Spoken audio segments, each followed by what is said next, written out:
নমস্কার বন্ধুরা, তোফাস রান্নাবান্নায় আপনাদের সবাইকে স্বাগত জানিয়ে বাঙালির ঐতিহ্যবাহী একটা মাছের রেসিপি আপনাদের সঙ্গে শেয়ার করছি।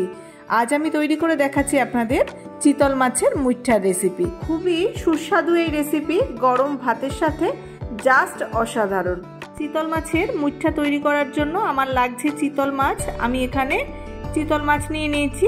চিতল মাছের ওয়েট এখানে রয়েছে 1 কিলো 100 গ্রাম। মাছটাকে আমি মাছ বরাবর কেটে নিচ্ছি, গাদা আর পেটি আলাদা করে, কারণ আমার পেটিটা লাগবে না, মুঠা তৈরি করার জন্য গাদাটাই লাগে। মাছটার মাঝখান দিয়ে কেটে আমি গাদা আর পেটি আলাদা করে নিলাম। পেটিটা আমার লাগছে না, আমার শুধু গাদাটা লাগবে। আমি বাড়িতে কেটে নিচ্ছি, আপনারা যদি চান তো দোকান থেকেও মুঠার জন্য কেটে আনতে পারেন। এরপর আমি মাছটাকে ভালো করে ধুয়ে নিয়েছি আর মাছটাকে কুড়িয়ে নেব।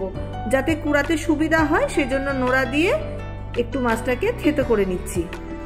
দেখুন আমি আস্তে আস্তে করে থেতো করছি, আর মাছের ভিতরে যে মাংসটা রয়েছে সেটা কিন্তু নরম হয়ে সাইড দিয়ে বেরিয়ে যেতে শুরু করেছে। থেতো করে নেওয়ার পর মাছটাকে মাছ বরাবর কেটে নিয়েছি যাতে মাছটাকে কুড়িয়ে নিতে সুবিধা হয়। এবার আমি মাছটাকে কুড়িয়ে নিচ্ছি একটা চামচ দিয়ে। আস্তে আস্তে চাঁচলেই কিন্তু মাংসটা খুব সহজেই ছেড়ে আসছে। এই যে দেখুন কিছুটা মাছ আমার কুড়ানো হয়ে গেছে, আমি একটা প্লেটের মধ্যে তুলে নিচ্ছি। এই কাজটা কিন্তু কঠিন কিছুই না, খুব সহজ আর খুব তাড়াতাড়ি এটা হয়েও যায়। সময়ের অভাবে আমরা এই ধরনের পুরনো দিনের রেসিপিগুলো রান্না করা প্রায় বন্ধই করে দিয়েছি, তবে খুব একটা সময় সাপেক্ষ নয়। খুব সুন্দরভাবে আমি সম্পূর্ণ মাছটাকে কুড়িয়ে নিয়েছি। দেখুন এখানে পড়ে আছে শুধুমাত্র মাছের কাঁটা আর গায়ের ছালটা। এই যে মাছটা আমার কুড়িয়ে নেওয়া হয়ে গেছে। এবার এর মধ্যে একটু দেখে নেব যে কোনো রকম কাঁটা আছে কিনা। দু একটা যদি কাঁটা থাকে সেটাকে খুব ভালো করে বেছে নিতে হবে।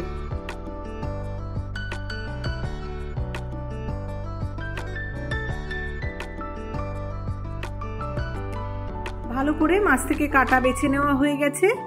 এবার কোরানো মাছের মধ্যে আমি দিয়ে দিচ্ছি কিছু মশলা। প্রথমেই আমি দিয়ে দিলাম পেঁয়াজ বাটা, আদা রসুন বাটা, কুচনো কাঁচা লঙ্কা, পরিমাণ মতো নুন, একটু গোলমরিচ গুঁড়ো আর হলুদ গুঁড়ো। আমি এর মধ্যে শুকনো লঙ্কার গুঁড়োটা দিলাম না, আপনারা লঙ্কার গুঁড়োটা দিয়ে নেবেন। দিয়ে দিচ্ছি একটা সিদ্ধ করা আলু।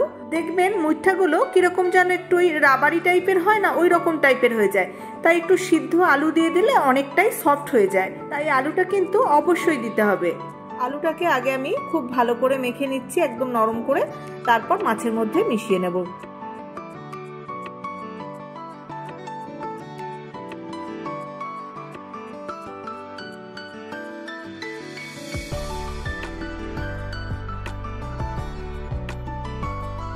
খুব ভালো করে মাছটাকে মেখে নিয়েছি। মেখে নেওয়ার পর এটাকে কিন্তু রেস্টে রাখার প্রয়োজন নেই, সাথে সাথে মুইঠাগুলো গড়ে নেওয়া যাবে।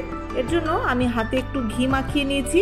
সামান্য একটু ঘি অথবা তেল যদি ভালো করে হাতে মাখানো যায় তাহলে মুইঠাগুলো গড়ার সময় হাতের মধ্যে আর মাছটা আটকে যাবে না। কিছুটা করে মাছ হাতের মধ্যে নিয়ে মুঠো মুঠো করে তৈরি করে নেব।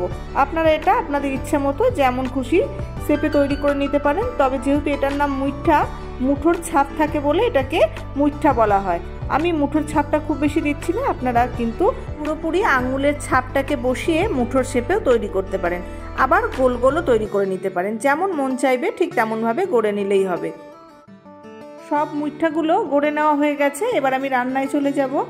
প্রথমে কড়াইয়ের মধ্যে বেশ খানিকটা জল আমি গরম করে নিয়েছি। জলটা বেশ ভালো মতো গরম হয়ে গেলে মুইঠাগুলো একে একে জলের মধ্যে দিয়ে দিচ্ছি। দেখুন মুইঠাগুলো আস্তে আস্তে জলের উপরে ভাসতে শুরু করে দিয়েছে। মুইঠাগুলো যখন সব জলের উপরে ভেসে উঠবে তখন আমি মুইঠাগুলোকে জল থেকে তুলে নেব। সব মুইঠাগুলোই সিদ্ধ হয়ে জলের উপরে খুব ভালো করে ভেসে উঠেছে। আমি জল থেকে ছেঁকে মুইঠাগুলোকে তুলে নিচ্ছি। মুইঠা কিন্তু গরম জলের মধ্যে খুব বেশি সিদ্ধ করব না, খুব বেশি সিদ্ধ করার প্রয়োজনও নেই। শুধু জলের মধ্যে যখন ভেসে উঠবে তখনই তুলে নেব। বেশি সিদ্ধ করলে মুইঠাগুলো কিন্তু একদম রাবারি হয়ে যাবে। এবার আমি মুইঠাগুলোকে ভেজে নেব। তার জন্য কড়াই বসিয়ে কড়াইটা গরম হয়ে গেলে সর্ষের তেল দিয়ে দিচ্ছি। এই রান্নার স্বাদ সর্ষের তেলেই বেশি ভালো হয়, তাই রান্নাটা আমি সর্ষের তেলেই করছি। তেলটাকেও বেশ ভালো করে গরম করে নিচ্ছি। তেলটা ভালো মতো গরম হয়ে গেছে। এবার মুইঠাগুলো তেলের মধ্যে দিয়ে ভেজে নেব। কয়েকটা মুইঠা আমি এখন দিয়ে দিলাম, বাদ বাকিগুলো পরে ভেজে নেব। একসাথে সবগুলো ভাজা যাবে না। এক পিঠ যখন হালকা রং ধরে যাবে তখন আমি উল্টিয়ে দিয়ে অপর পিঠটাও ভেজে নেব।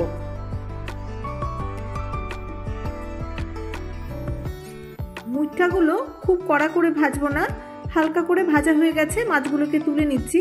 কড়া করে ভাজলে খেতে ভালো লাগবে না। ব্যাপারটা ওই একই রকম, বেশি সিদ্ধও যেমন করা যাবে না তেমন বেশি ভাজাও যাবে না। বাকি যে মুইঠাগুলো ছিল সেগুলোকেও দিয়ে দিয়েছি, উল্টে পাল্টে নেড়ে চেড়ে এগুলোকেও একই রকমভাবেই ভেজে নেব। এই মুইঠাগুলো ভাজা হয়ে গেছে, এগুলোকেও তুলে নিচ্ছি।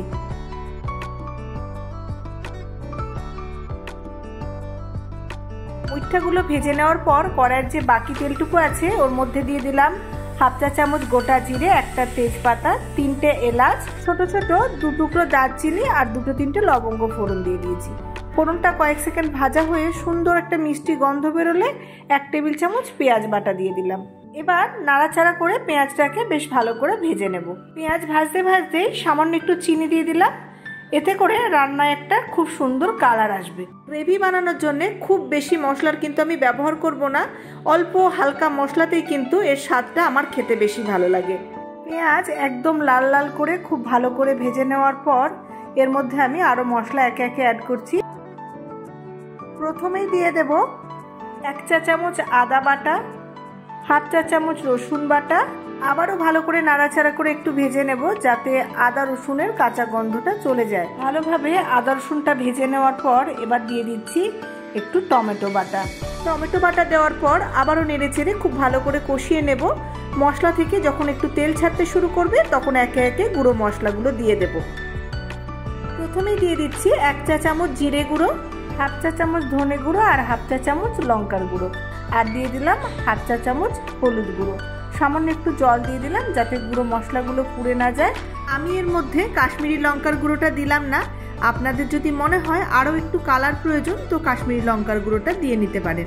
মশলা কষাতে কষাতেই আমি আন্দাজ মতো নুনটাও দিয়ে দিলাম। মশলা যত ভালোভাবে কষানো হয় এই রান্নার স্বাদটা কিন্তু ততটাই ভালো হয়, তাই ধৈর্য ধরে খুব ভালো করে মশলাটাকে কষাতে হবে।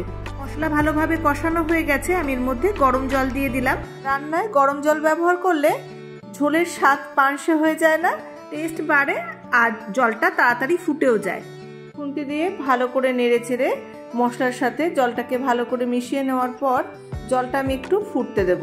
দেখুন ঝোলটা যখন এভাবে ফুটতে শুরু করে দিয়েছে তখন আগে থেকে ভেজে রাখা মুইঠাগুলোকে এবার ঝোলের মধ্যে দিয়ে দেব। এবার নেড়ে চেড়ে মুইঠাগুলোকে সব ঝোলের মধ্যে ভালো করে ডুবিয়ে দেব। গোটা গোটা মাছ রান্না না করেও মাছ দিয়েই যে এত সুন্দর একটা রেসিপি হয় সেটা রান্না না করলে বোঝা যাবে না। এবার ঢাকা দিয়ে 7-8 মিনিট মতো ফুটতে দেব। 7-8 মিনিট পর ঢাকাটা খুলে নিয়েছি। এখন মুইঠাগুলোর মধ্যে তেল ঝোল মশলা খুব ভালোভাবে ঢুকে গেছে। এবার দিয়ে দিচ্ছি অল্প করে একটু গরম মশলার গুঁড়ো। চিতল মাছের মুইঠা রেসিপি যদি ভালো লেগে থাকে তাহলে একটা লাইক করবেন, সকলের সঙ্গে শেয়ার করবেন, আর নতুন বন্ধু হয়ে থাকলে চ্যানেলটা সাবস্ক্রাইব করে আমার পাশে থাকার অনুরোধ রইল। আর একদম শেষে অল্প করে একটু ঘি দিয়ে মিশিয়ে দিলাম। পাশে থাকা বেল আইকন প্রেস করবেন, এতে আমি নতুন রেসিপি আপলোড করলে আপনার কাছে খুব সহজেই পৌঁছে যাবে। আবারও একবার ঢাকা দিয়ে দিচ্ছি, আরও 2-3 মিনিট মতো একটু ফুটিয়ে নেব। 2-3 মিনিট পর ঢাকাটা খুলে নিচ্ছি, আর ঠিক এরকম ঝোল ঝোল রেখে আমি গ্যাসটাকে অফ করে দেব। ঠান্ডা হয়ে গেলে ঝোল আর একটু কমে যাবে, সেই বুঝে ঝোল রেখে কিন্তু নামিয়ে নিতে হবে। গ্যাস অফ করে দিয়েছি, এবার ঢাকা দিয়ে স্ট্যান্ডিং টাইমে রেখে দিচ্ছি। এখন আমার চিতল মাছের মুইঠা সম্পূর্ণ রেডি হয়ে গেছে পরিবেশন করার জন্য। তাহলে বন্ধুরা, পুরনো দিনের এই চিতল মাছের মুইঠার রেসিপি আপনাদের কেমন লাগলো সেটা আমাকে কমেন্ট করে জানাতে ভুলবেন না। আপনারা সকলে খুব ভালো থাকবেন, সুস্থ থাকবেন আর আনন্দে থাকবেন। দেখা হবে খুব শীঘ্রই নতুন আরও একটা রেসিপি নিয়ে। ধন্যবাদ।